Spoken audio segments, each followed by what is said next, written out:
All right, Albert Shuffle, here we go.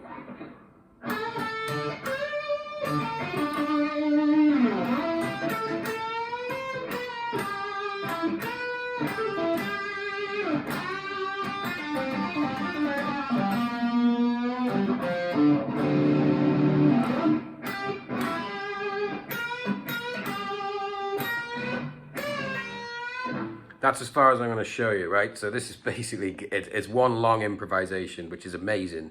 And you should really listen to it all the way through constantly to actually get a feel for how it's supposed to sound, because Bloomfield was amazing. So trying to copy his stuff is nails, because he basically took stuff from B.B. King, Albert King, Muddy Waters, all of them, and he basically managed to make it his own. So I'll run you through this now. It starts in the key of D, then it goes to C, and then it goes to G. And we're going to be mainly using the minor pentatonic for it because it's the best scale there is, controversially. So, quick recap of what you got to do. So you start the G string on the 13th fret, you bend that up.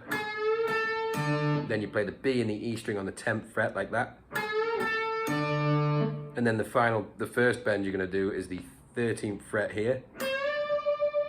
And then you're going to run down the D minor pentatonic scale and miss out the G on the 12th fret. And you're going to play the D twice when you land. So you're going to go.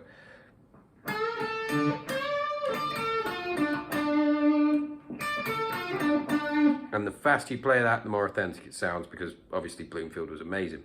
So playing it all together. Then you're going to go to the 9th fret on the G string, and you're going to slide up from the 7th. Then the 8th fret on the E string in that blues box, which is a famous sort of.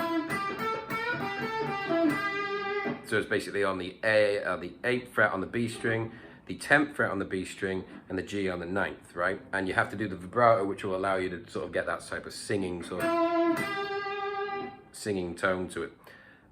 Once you've done that, what Bloomfield does, quite an interesting thing, is he does his famous bend, which he's known for, which is on all the Butterfield Blues Band records, where he goes.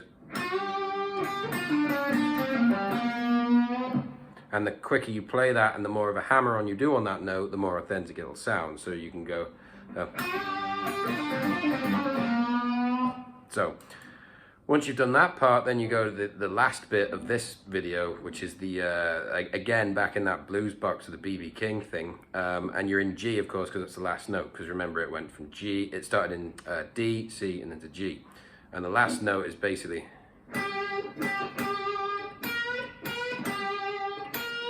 Literally, you're playing two notes there, but you got to make sure you got the vibrato and you got the bend right, because if you don't, it's going to sound awful. So I quickly recap and try and give you a slower way of playing. I'll play it slower so you can kind of get a feel for it.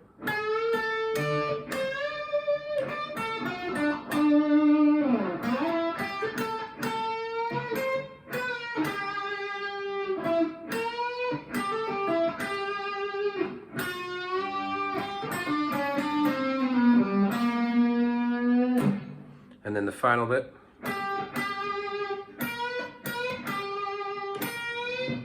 So, if you get stuck with anything on that, hit me up, you know where I am.